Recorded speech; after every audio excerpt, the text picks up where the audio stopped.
I will return here some, my teacher. Promise me that you won't forget me. I'm so sorry I had to do that. Anyway, welcome back to Fire Emblem Path of Radiance. Last time, we fought some crows in the sea, and Mist didn't die, thankfully. This time, we're going to Chapter 13, A Guiding Wind, which, when I hear that, I hear the voice of Talim from Soul Calibur on my head. Wind, guide me! I'm sorry. As you can probably tell with the conversation I was having with my sister in the last part, I didn't like frail young girl characters when I was a young teenager, and so I really didn't like Talim from Soul Calibur, and I used to tease my sister about that constantly. Anyway, yes. The base immediately goes to the report, which is kind of interesting. Which means we're going to be getting a lot of cutscenes in this chapter. This one's quite a bit longer than the last one. Let me just check if there are any new supports I can do. Okay, Icon Titania can go to a B, but that means that, because I need to do Icon Soren A, which means if I do Icon Titania B, that is it for supports on Ike for the rest of this whole playthrough. And there are some later on that I might want to show. Oscar, yeah, Oscar and Ike, can get Titania and Mist or Titania and Rust. Yeah, I decided against that earlier. And Mordecai and Mist, which, yeah, I feel it's a little bit generic, but it's alright. But yeah, there are some supports on... Actually, wait, no. I can finally talk about that support on Mist that I want to leave room for. Mist and Jill. So, Mist and Jill supports are actually special. They can end up affecting the story, depending on how things go later on. So I want to actually show their supports for that reason, but the real supports that I want to show with Jill, though, and that's part of the reason why I want to be using Leth. Yes, Jill supports Leth. Their supports are fantastic. So I'm definitely going to be going for that support. Okay, I want to go for info, and as you can see, we have a lot of important info conversations here. Actually, let's do the 1-star one first.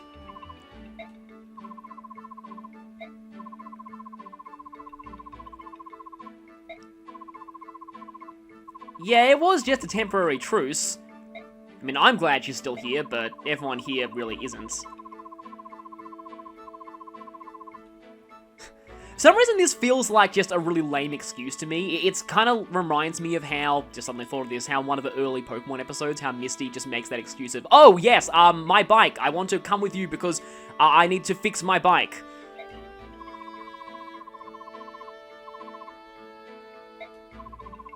Also, if she wants to start a fight, she's going to be missing everyone, so probably not a good time to start a fight now.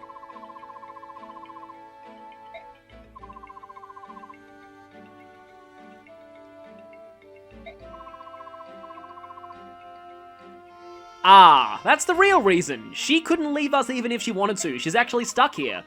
You probably should have thought your plan through.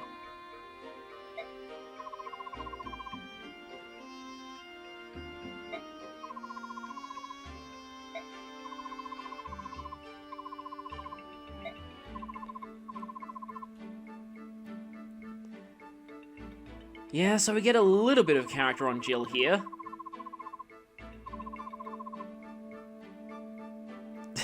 Tell me about it.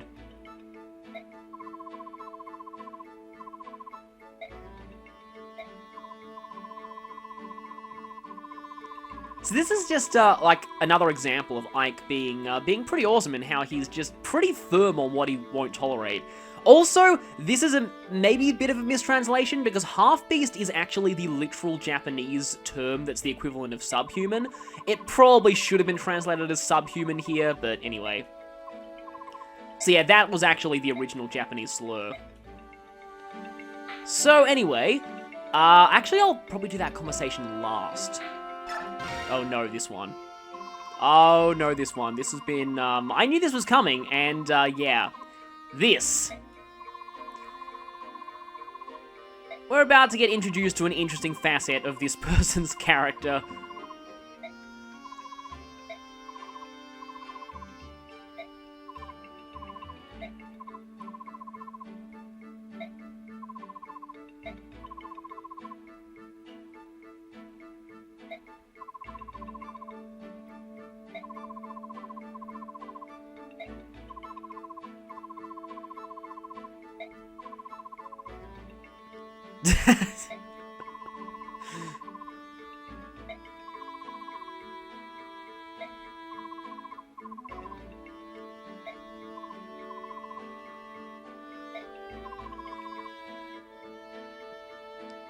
Yeah.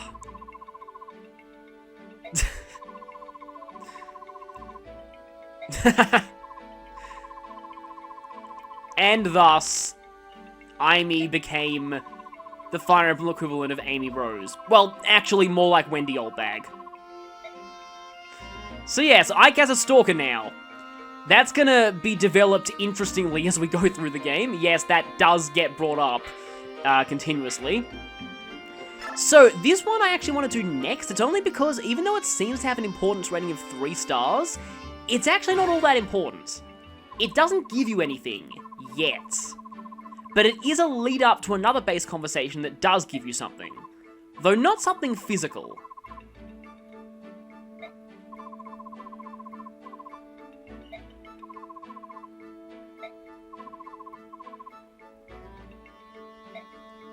Rare footage of Oscar actually angry.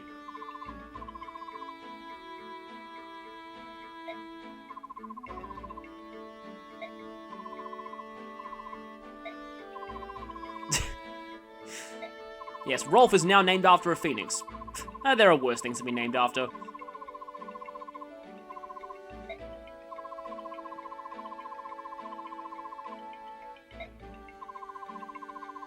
I don't think Oscar really does cool special attacks. Rolf might, though.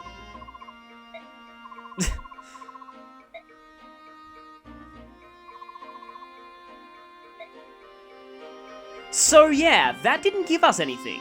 But like I said, that is the lead up to unlocking another base conversation, but in order to unlock that one, you need to have Boyd promoted before Chapter 19, and Oscar promoted, and you have to choose bows for him. Anyway, I'm doing this last for a reason. So, more of the merchants to talk to.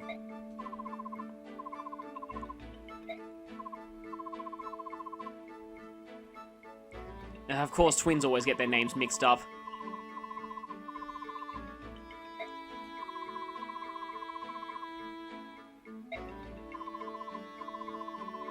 I feel bad that George barely gets to do much, because all he does is help you sell things.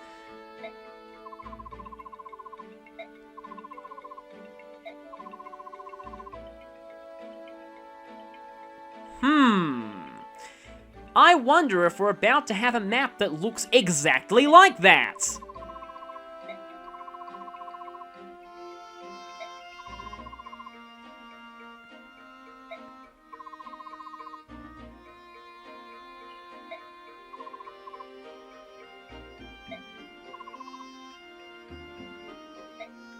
This is pretty standard turtling tactics.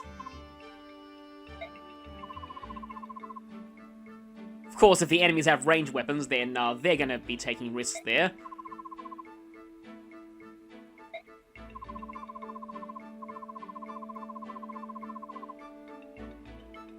This is actually kind of an interesting tip, because it does help in a lot of Fire Emblem situations where you need to defend somewhere.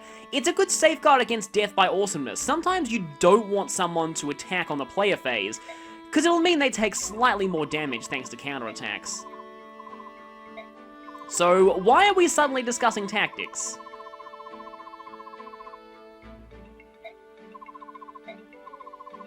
So yeah, tabletop wargames exist in the Fire Emblem universe, which makes for, easy access to meta humor.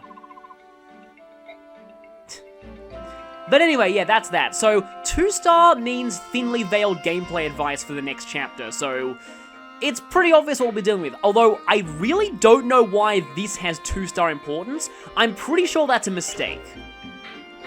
But with that done, it's now time for the moment that I've been waiting for. It's time for Jill to get... Okay, I did promise that I'd give Neffany a little bit. 2. I'm holding my breath now. Please don't fail me again, Neffany. Please, please, please, please, please. Yes, strength! Okay, that's fine. I actually did check Neffany's averages, and her strength isn't actually that much below average. However, the averages don't take into account the Night Band, and it is probably a bit below average by the sounds of the Night Band, but at least she gained a bit more strength there. So, I promise this, and Jill gets all the remaining bonus experience pretty much. I want Jill to be as high leveled as she can possibly be. So, come on, Jill. That is not a good start. Also, I almost totally... Well, I screwed up once. I'm not going to screw up any further. Make sure you equip a band while Jill is leveling up, rather than just leaving the Lagoo's Guard on, because that's not going to influence stat gains. It actually does on fixed mode, I think, but this isn't fixed mode. Love how Jill went into this base with 3 experience from those 3 times that she fought something and did nothing and missed. Okay, Jill, I would appreciate if you gain a little bit more stats, please. I really don't want everyone that I'm using this playthrough to end up terrible. Okay, that's a little better. Speed is nice, but I don't think you've gained strength yet, and that worries me. Even though your base strength is as good as Nephine's, like level 16 strength. Huh. This is not looking good. I really don't like this. Jill was actually ridiculously good in my practice playthrough. I really don't like this. At least your skill is getting better. And I don't have enough to give you 1 more level up, so this one had better be good. This is why me not resetting for level up is going to be a problem. That's okay. I'd appreciate a bit more defense, though. And I think for now, I'm fine on experience, so... that could be better, but it's not terrible. Maybe I should forge a weapon for you. Though I like to save my forged weapons on Jill for axes. Okay, can level up you, but you really don't need it. Because I already have a forged lance. I'd probably rather forge something like a, yeah, I don't know. Anyway, let's go ahead and have Jill take some things. Take a couple of those javelins, and that's all you can use at this point, so not really much else you can take. Do you have a second Lagoo stone? Might as well give that to... where's... Yeah, there you are. Just in case you need it. And we're going to convoy a lot of our loot from those birds.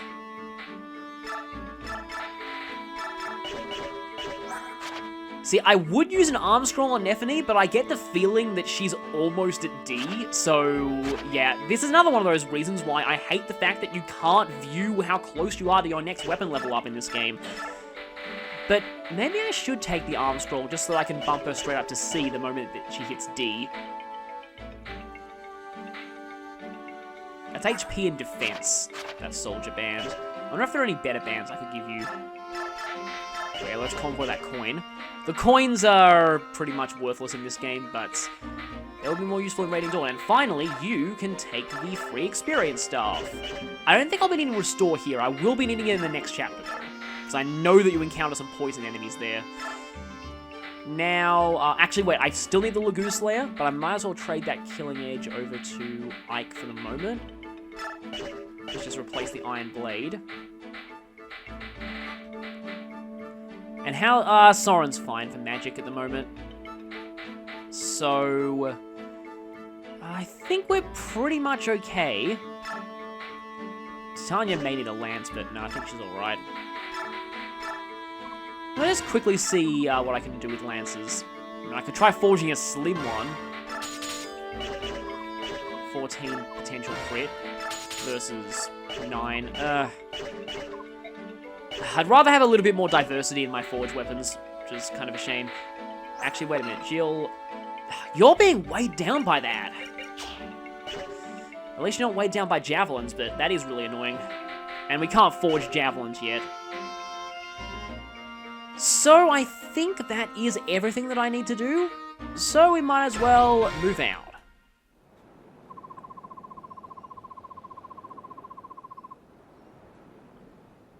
Huh, I didn't think we were that close.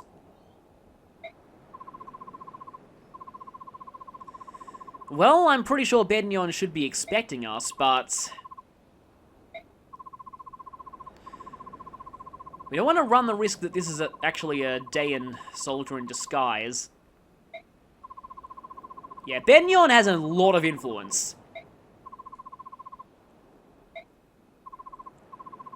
Well, I mean, all the rulers were told about the princess, so Bednion's rulers would know about her too.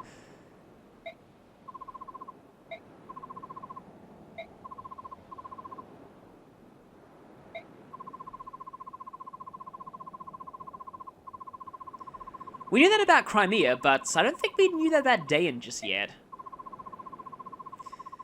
Yeah, relations are still probably pretty tense between everyone here.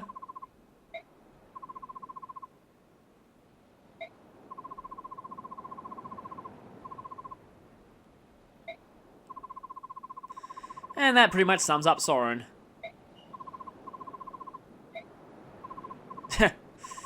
Yeah, probably don't want to put either Soren or Ike on diplomacy. Neither of them are exactly that good at it. I don't think Soren was directly trying to insult Elincia there. He was mostly saying that Benyon are kind of jerks and do tend to consider other nations beneath them. Yeah, this is a meeting that we really don't want to mess up. Because we already lost our chance at Galleon support. If we lose Benyon, which is going to be represented by you, who... yeah, this is an amazing character. I love Tenneth. So I'm glad to see her here. She also has some of the coolest looking Pegasus Knight armor in the entire series. Black and gold is not a color scheme you usually see on Pegasus Knights, but it's pretty awesome. So yeah, we already learned about the Benyon Pegasus Knights. I'm pretty sure that Marsha used to work for Tanneth back in the day.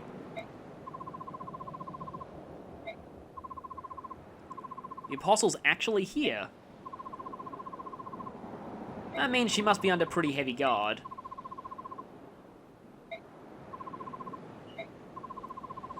Yeah, should probably come with her. This will be for the best. Also, hello there, generic Pegasus Knight. Ah. They're still at it, I see.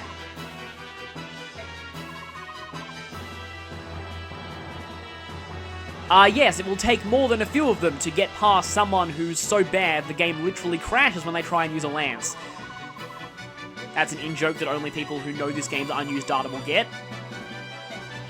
Oh no. She hasn't been kidnapped, but, she's gone.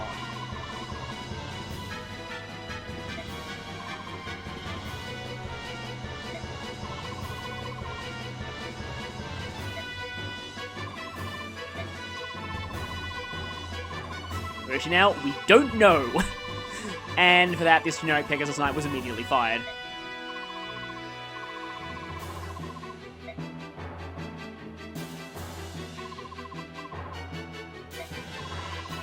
Yes, we appear to have lost our Empress. Don't worry, we have this situation totally under control, and I'm pretty sure that most of my squad is about to get fired.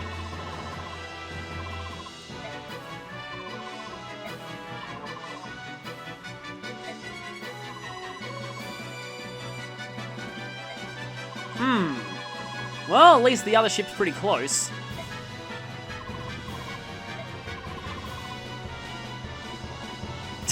I was about to say that, but I took the words right out of my mouth. That is pretty true, though.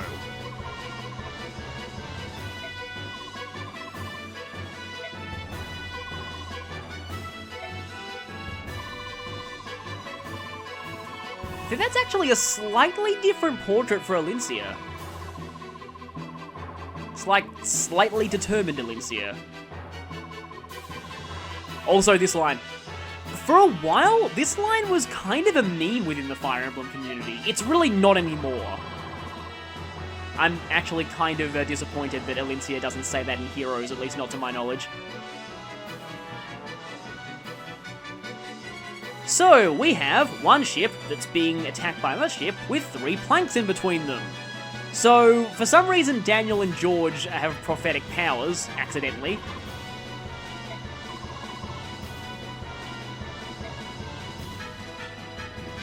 So yeah, this time we're going to be fighting both the Ravens and some Bjork.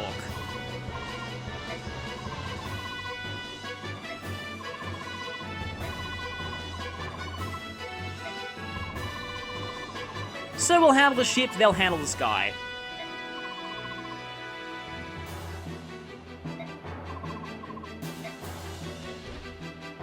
Just some random pirates, huh? Also, you might recognize someone here. I'd recognize that blue armor anywhere.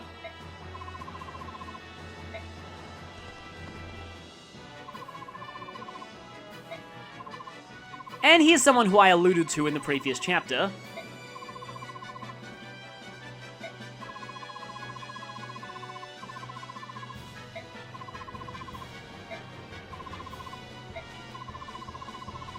She's gonna be fighting, but it's gonna be a little... She's gonna make things a little bit hard for us in the first turn.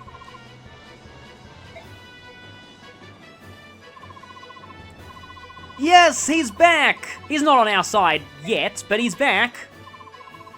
Of course he's helping out a lady.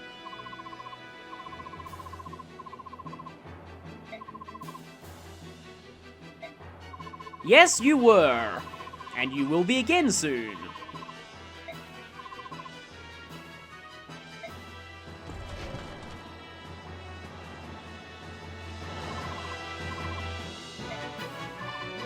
No, don't worry, we're on your side.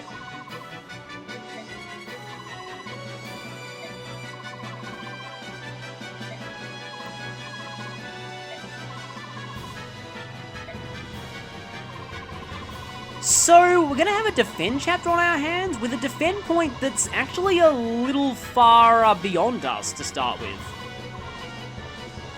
We can get to it pretty quickly.